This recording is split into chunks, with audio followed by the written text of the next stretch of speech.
जाके इस सागर को पार नहीं कर सकते हैं, वैसे ही प्रभु की कथा है जो कभी इससे पार नहीं पा सकते हैं। कि परम भागवतम सुकोक्ति जटिलम वाह महामंदिति। कथा अथाह सागर है जो हम इससे पार नहीं पा सकते।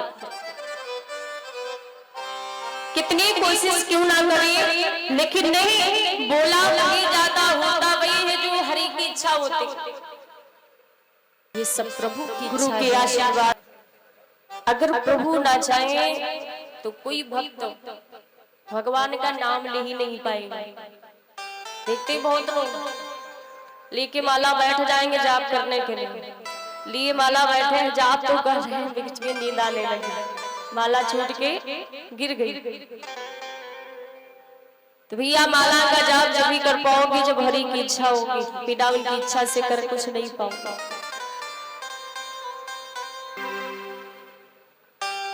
बड़ी ही पावन कथा है। जिस तरह से महाराज परीक्षित जी उस कलयुग से जब भेंट हुई है,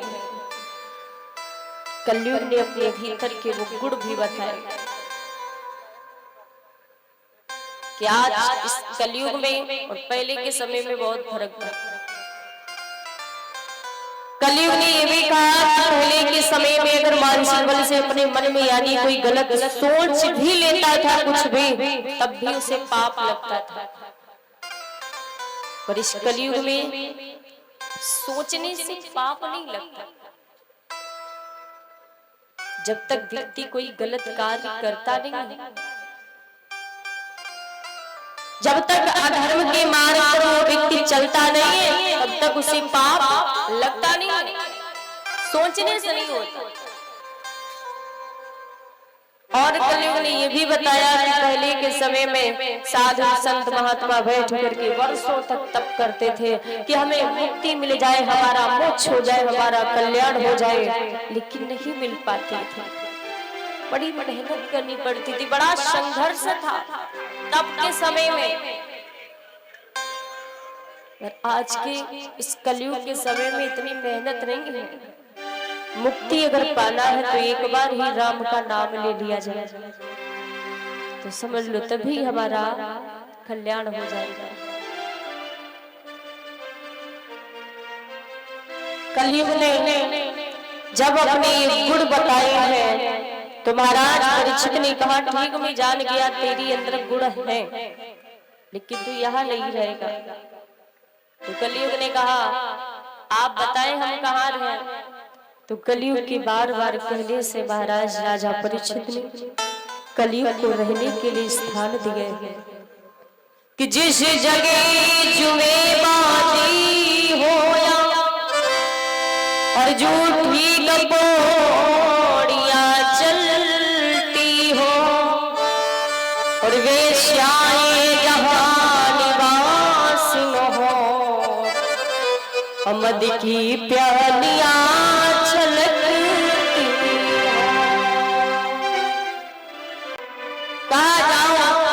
जिस जगह पर मदिरा का पान किया जाता हो वहां पर तुम्हारा स्थान है, जिस जगह पर वेश्याएं नृत्य कर रही हो वहां पर तुम्हारा स्थान है।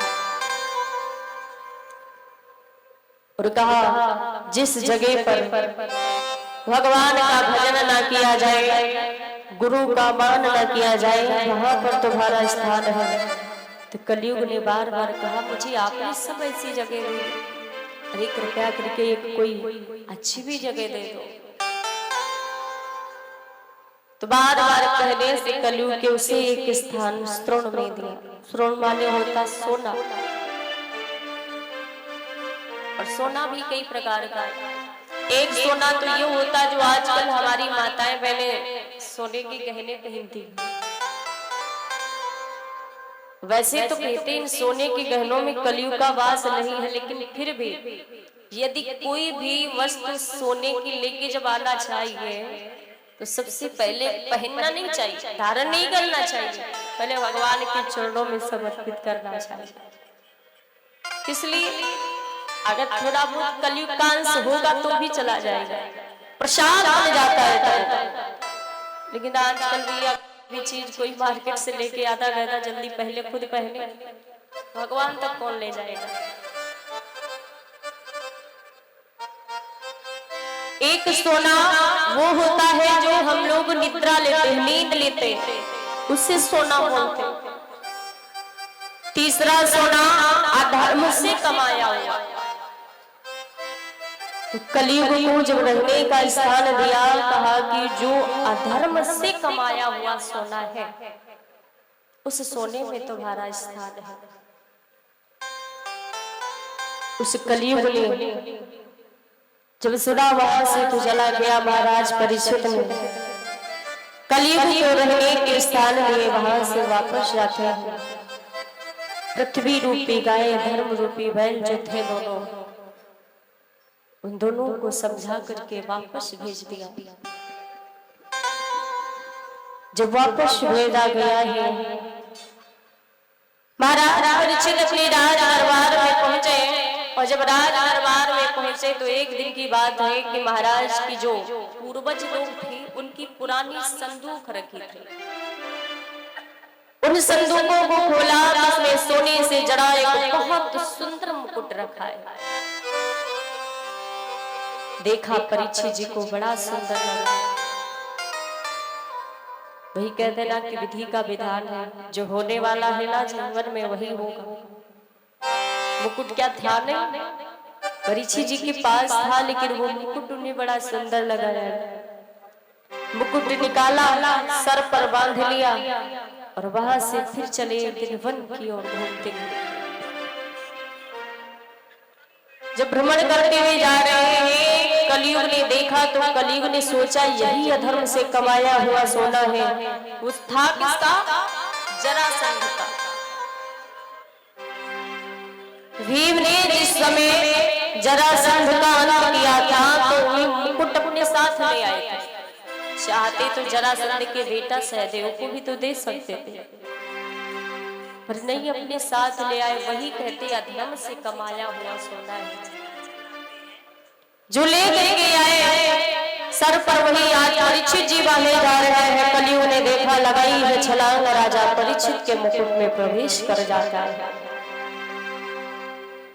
अब परीक्षित के ऊपर कलयुग सवार, बुद्धि काम नहीं कर रही।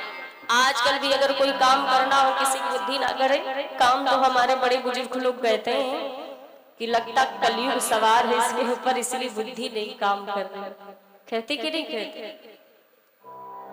और दादी लोग ज्यादातर कहते हैं। क्यों? क्योंकि जब बुद्धि काम नहीं करते तो समझ लो भैया कलयुग सवार है। राजा परीक्षित जी के ऊपर जब वो उनके मुकुट में कलयुग प्रवेश कर गया तो बुद्धि जो थी काम करना बंद कर दी। महाराज परीक्षित जी को प्यास लगाई कि गर्मी के कारण हुआ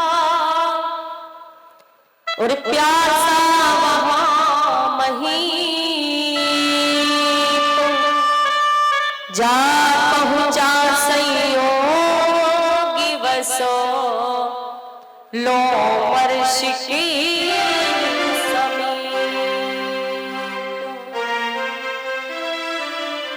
गर्मी से व्याकुल होकर के जब उन्हें प्यास लगी, वहां से चले। लोमर्ष ऋषि का आश्रम है, वहीं बैठे लोमर्ष ऋषि भगवान का भजन कर रहे हैं। परीक्षित जी पहुंचे तो बुद्धि नहीं काम कर रही। देखा तो लगा उनको कि इसने हमें देख के आंखें बंद कर ली। विचार किया कि मैं काना नहीं हूँ, क्रूप नहीं हूँ, निर्वंशी नहीं हूँ, लेकिन इसने मुझे देख करके अपनी आंखें क्यों बंद कर कर। अब परीक्षित की बुद्धि काम नहीं कर रही। विचार किया कि इसने हमारा बहुत बड़ा अपमान किया, इसका बदला तो जरूर होगा। उस आश्रम में घूमते भी कुछ नहीं मिला, तो मरा हुआ सर्प पड़ा था। और जैसे उस मरे हुए सर्प को उठाया, लोमर्ष ऋषि के गले में डाल दिया, उन्हें अपमानित कर दिया है। लोमर्ष ऋषि के बेटा श्रृंगी ऋषि थे जो कौशिकी नदी में स्नान कर रहे हैं। कौशिकी नदी का जल हाथ में लिया है, परीक्षित जी को श्राप दिया है तक्ष का सप्तम श्राप दे दिया कि जाओ आज के साथ ये रोज यही तक्षक पुनः जीवित होकर के तुम्हें डस लेगा और तुम्हारी मृत्यु हो जाएगी। जब वो श्राप दिया लौट के आई, ये बात पिता को बताई कि परीक्षित को श्राप दे दिया। तो समझाया है बेटा तुमने अच्छा नहीं किया, क्रोध आ गया था शांत कर लेते, पर श्राप नहीं देना था कि लेकिन तुम्हें श्राप नहीं देना था, जो तुमने उन्हें श्राप दे दिया है तुमने अच्छा नहीं किया, क्योंकि संतों की वाणी कभी झूठ नहीं होती। क्यों वचन चाहे पड़ी जाए फीका और संत वचन पत्थर की लीखा। संतों की वाणी कभी झूठ नहीं होती। काहे बेटा तुमने कोई बात नहीं श्राप दे तो दिया, लेकिन इनके जीवन के केवल 7 दिन बचे और जाओ जा फिर के उन्हें खबर कर दो कि इन 7 दिनों में भी जो भी करना चाहते हैं वो कर सकते हैं, क्योंकि फिर इस दुनिया को छोड़ के जाना पड़ेगा। खबर पहुंचाई राजा परीक्षित के पास में। परीक्षित ने भी मुकुट को उतार के रखा, बुद्धि काम करने लगी। विचार किया जिन संत महात्माओं की मैं सेवा करता था, मैं उनकी इतनी रखवाली करता था कि राष्ट्र में उन्हीं संतों का इतना बड़ा अपमान कराया है। प्रभु इसका दंड तुम मुझे अवश्य देना। करनी पर पछताने लगे। कभी कभी होता है ना कि व्यक्ति कोई भी ऐसे कर्म कर डालता है, लेकिन बाद में पछतावा होता है कि ऐसा नहीं भैया करना था, कि बिना विचारे जो करे सो पाछे पछताए। कोई भी कार्य करना है तो हमें सोच विचार के करना चाहिए, नहीं तो ऐसा ना हो कि जीवन में पछताना भी पड़े। आज राजा परीक्षित ने जो किया है अपने किए पर उनको बड़ी ही शर्मिंदगी महसूस हो रही है, बड़ा पछतावा कर रहे थे। खबर मिली तो विचार किया अब तो हमारे जीवन के 7 दिन बचे। और याद है कि एक बात और है महाराज,